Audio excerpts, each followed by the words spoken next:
Welcome students to our today's new video. क्या आपने कभी सोचा है कि हमारे सेल्स हमारे बॉडी में nutrients, oxygen, amino acids, proteins ये सब कैसे ट्रांसपोर्ट होते हैं और ट्रांसपोर्ट का मैकेनिज्म क्या है? क्योंकि हर सेल रिक्वायर्ड करता है nutrients, oxygen, proteins, amino acid, DNA, RNA ये सब का ट्रांसपोर्टेशन कैसे होता है। आयंस होते हैं हमारे बॉडी में, कई चार्ज पार्टिकल होते हैं, पोलर, नॉन पोलर, तो इन सब को ट्रांसपोर्ट कैसे होता है और इनका ट्रांसपोर्ट के मैकेनिज्म क्या है। तो स्टूडेंट्स, हमारे बॉडी में या कोई भी सेल में या सेल बायोलॉजी के अंदर जब भी कोई ट्रांसपोर्ट होता है तो वो दो टाइप के ट्रांसपोर्ट होते हैं, एक है पैसिव और दूसरा है एक्टिव। तो पैसिव ट्रांसपोर्ट ऐसा ट्रांसपोर्ट मैकेनिज्म है जिसके अंदर एनर्जी नहीं लगती। एनर्जी करेंसी हमको सबको पता है कि सेल की एनर्जी करेंसी एटीपी। तो पैसिव ट्रांसपोर्ट होता है from higher concentration to lower concentration, यानी जहां पर उस सॉल्यूट का या उस पार्टिकल का हायर कॉन्सेंट्रेशन होगा वो वहां से ट्रेवल कर कर लोअर कॉन्सेंट्रेशन पर जाएगा और एक कॉन्सेंट्रेशन इक्विलिब्रियम बनाएगा, यानी दोनों तरफ इक्वल अमाउंट में उस मटेरियल यानी उस आयन का, उस चार्ज पार्टिकल का, उस प्रोटीन का, उस न्यूट्रिएंट का, उस गैस का एक इक्वल कॉन्सेंट्रेशन हो।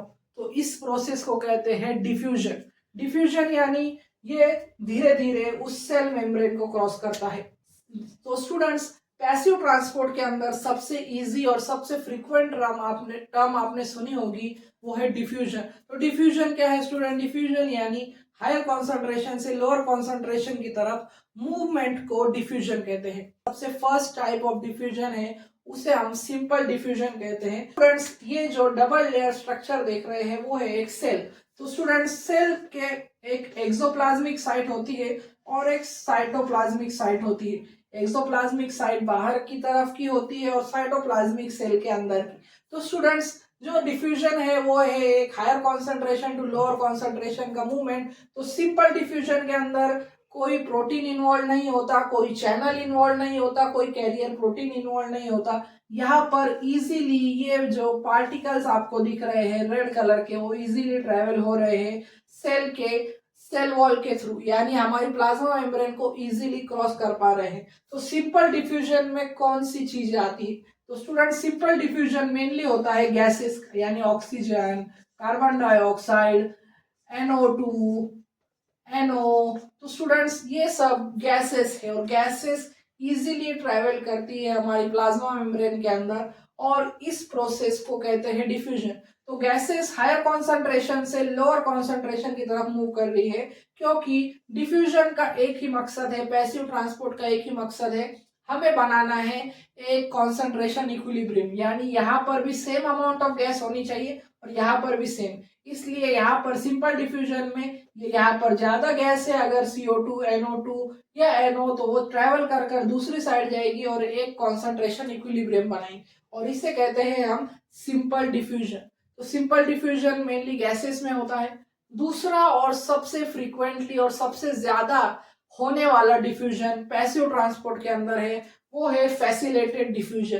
तो स्टूडेंट, फैसिलिटेटेड डिफ्यूजन भी दो टाइप के हैं, एक है कैरियर प्रोटीन मेडिएटेड और दूसरा है चैनल प्रोटीन मेडिएटेड।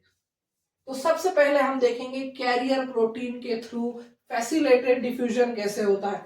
तो इसके नाम में ही स्टूडेंट्स कैरियर प्रोटीन, यानी यहाँ पर एक प्रोटीन हमारे सेल मेम्ब्रेन यानी प्लाज्मा मेम्ब्रेन की सरफेस पर होगा और वो क्या करेगा, वो वहां पर हमारे प्रोटीन को क्लिंच करेगा, यानी उसे कैरी करने का काम करेगा। कैरियर के नाम में ही कैरी। तो ये उसे एक्सोप्लाज्मिक साइट से कैरी करेगा अपने एक स्ट्रक्चरल चेंजेस के थ्रू और एंडोप्लाज्मिक यानी साइटोप्लाज्मिक साइट के अंदर जाकर उसे छोड़ देगा। तो ये कैरियर प्रोटीन यानी कोई बस है या पब्लिक ट्रांसपोर्ट है जो आपको डायरेक्टली बिठाता है, उस मॉलिक्यूल्स को, उस आयंस को बिठाता है उसके बस के अंदर और फिर उसे जाकर एक प्रॉपर डेस्टिनेशन पर छोड़ता है। तो कैरियर प्रोटीन को आप बस प्रोटीन भी कह सकते हैं या कोई भी ट्रांसपोर्ट प्रोटीन कहते हैं। तो ट्रांसपोर्ट प्रोटीन के अंदर, कैरियर प्रोटीन के अंदर मेनली सोडियम, पोटेशियम, ग्लूकोज ये सब, जैसे ग्लूकोज, अमीनो एसिड। तो स्टूडेंट, ये सब कैरियर प्रोटीन के थ्रू बाहर और अंदर जाते हैं, क्योंकि कैरियर प्रोटीन मेनली कैरी करता है एक molecular, higher molecular weight substances को, जैसे कि ग्लूकोज हुआ, फ्रुक्टोज हुआ, शुगर्स हुए और प्रोटीन्स हुआ, न्यूक्लिक एसिड्स हुए, तो इन सबको कैरियर प्रोटीन कैरी करता है सेल की एक्सोप्लाज्मिक साइट से साइटोप्लाज्मिक में, और या उसे साइटोप्लाज्मिक से एक्सोप्लाज्मिक में ले जाना हो तो कैरियर प्रोटीन बहुत ही इंपॉर्टेंट रोल प्ले करता है। और दूसरा टाइप का फैसिलिटेटेड डिफ्यूजन है, वो है हमारा चैनल प्रोटीन। तो स्टूडेंट्स, चैनल प्रोटीन एक ट्रांसमेम्ब्रेन स्ट्रक्चर होगा। ट्रांसमेम्ब्रेन यानी ये बाहर से लेकर अंदर तक एक स्पैन किया हुआ एक गेटवे होगा। गेटवे यानी इसे आप टनल भी कह सकते हैं। और इस चैनल प्रोटीन के थ्रू हमारे आयोनिक मॉलिक्यूल्स यानी चार्ज पार्टिकल और या पोलर नेचर के मॉलिक्यूल्स कहे आप, तो ये मेनली आयंस की ट्रांसपोर्ट के लिए मेनली इन्वॉल्व होता है चैनल प्रोटीन। ये एक ऐसा ट्रांसमेम्ब्रेन स्ट्रक्चर है, यानी ये दो स्ट्रक्चर है और इसके बीच में से उस आयंस को ट्रांसफर करने में मदद करता है, उसे कहते हैं channel protein. Channel protein mainly transport करता है सोडियम, पोटेशियम, क्लोराइड, जितने भी आयंस होते हैं सेल के अंदर वो सब ट्रांसफर होते हैं चैनल प्रोटीन के थ्रू, क्योंकि ये चार्ज पार्टिकल होते हैं और चार्ज पार्टिकल हमारी जो हाइड्रोफिलिक यानी हमारी प्लाज्मा मेम्ब्रेन पोलर नेचर के पार्टिकल्स को ट्रांसपोर्ट होने नहीं देती, और इसके ट्रांसपोर्ट के लिए उसे चैनल्स लगते हैं। तो स्टूडेंट, चैनल प्रोटीन हमेशा ही खुले रहते हैं कि नहीं? तो स्टूडेंट, चैनल प्रोटीन कई टाइप के होते हैं और उसमें से है एक वोल्टेज गेटेड चैनल्स या mechanical gated channels.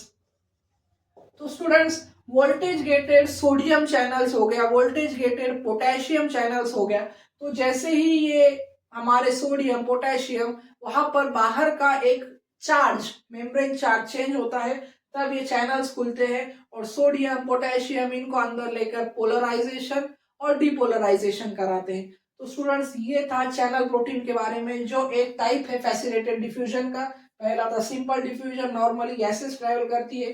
Career type diffusion, इसमें कैरियर प्रोटीन है, glucose, fructose, other protein, nucleic acid. Channels के अंदर हमारे ionic charge particle, polar, non polar, ये सब पोलर पार्टिकल ज्यादातर ट्रेवल करते हैं, ये सब चैनल प्रोटीन के थ्रू जाते हैं। और एक और टाइप है जो है हमारा ऑस्मोसिस, जो हमें पहले से ही पता है, बहुत ही फेमस एक्सपेरिमेंट है सेमी परमिएबल। तो ये हमारी जो प्लाज्मा मेम्ब्रेन है वो सेमी परमिएबल ही है, और ये जो चीज अंदर आनी है उसी सिलेक्टिवली परमिएबल है, और जो चीज अंदर आनी है वही अंदर आती है। तो सिमिलर फंक्शन ऑस्मोसिस भी एक टाइप का पैसिव ट्रांसपोर्ट है, जिसके अंदर higher concentration to lower concentration की तरफ मूवमेंट होता है सॉल्यूट्स का, और मात्रा बाहर होगी तो अंदर आए गए, और अगर अंदर मात्रा ज्यादा होगी तो बाहर जाएंगे। और ये किस लिए? क्योंकि हमें एक इक्विलिब्रियम, सेल हमेशा एक इक्विलिब्रियम कंडीशन में रहना पसंद करता है, चाहे वो प्रोटीन्स हो, न्यूट्रिएंट्स हो, गैसेस हो, ये सब इक्विलिब्रियम कंडीशन में ही सेल ट्रांसफर करता रहता है। और इक्विलिब्रियम कंडीशन में मेंटेन करने से उसका ऑस्मोटिक बैलेंस बना रहता है और सेल की फंक्शनिंग प्रॉपर होती है। तो पैसिव ट्रांसपोर्ट कहाँ पर होते हैं स्टूडेंट्स? आप सोच रहे होंगे क्या सिर्फ सेल में होते हैं? हाँ, सेल के अंदर तो होते ही है, पर हमारे बॉडी के अंदर ऑक्सीजन, हीमोग्लोबिन जो कैरी करता है वो पैसिव ट्रांसपोर्ट से होता है। कार्बन डाइऑक्साइड ट्रैवल होता है वो पैसिव ट्रांसपोर्ट से होता है। न्यूट्रिएंट्स, बेबी के, एक डेवलपिंग बेबी के अंदर प्लासेंटा के थ्रू जो न्यूट्रिएंट्स जाते हैं, यानी मदर टू फीटस जितने भी न्यूट्रिएंट्स जाते हैं वो सब पैसिव ट्रांसपोर्ट के थ्रू जाते हैं। फैसिलिटेटेड हुआ, चैनल हुआ या सिंपल डिफ्यूजन, ये सब प्रोसेसेस के थ्रू मदर से बेबी के अंदर न्यूट्रिएंट्स जाते हैं। और कई फंक्शन है ये हमारे अंदर, गैसियस न्यूट्रिएंट्स, इंटेस्टिनल सेल्स के अंदर न्यूट्रिएंट अपटेक भी पैसिव ट्रांसपोर्ट के थ्रू होता है। तो स्टूडेंट्स, मुझे उम्मीद है कि आपका कंसेप्ट पैसिव ट्रांसपोर्ट के बारे में क्लियर हो गया होगा और उसके टाइप्स, सिंपल, फैसिलिटेटेड और ऑस्मोसिस का कंसेप्ट क्रिस्टल क्लियर हो चुका होगा। तो ऐसी वीडियोस के लिए मेरे चैनल को लाइक करें, शेयर करें और सब्सक्राइब करना ना भूलें। Thank you for watching.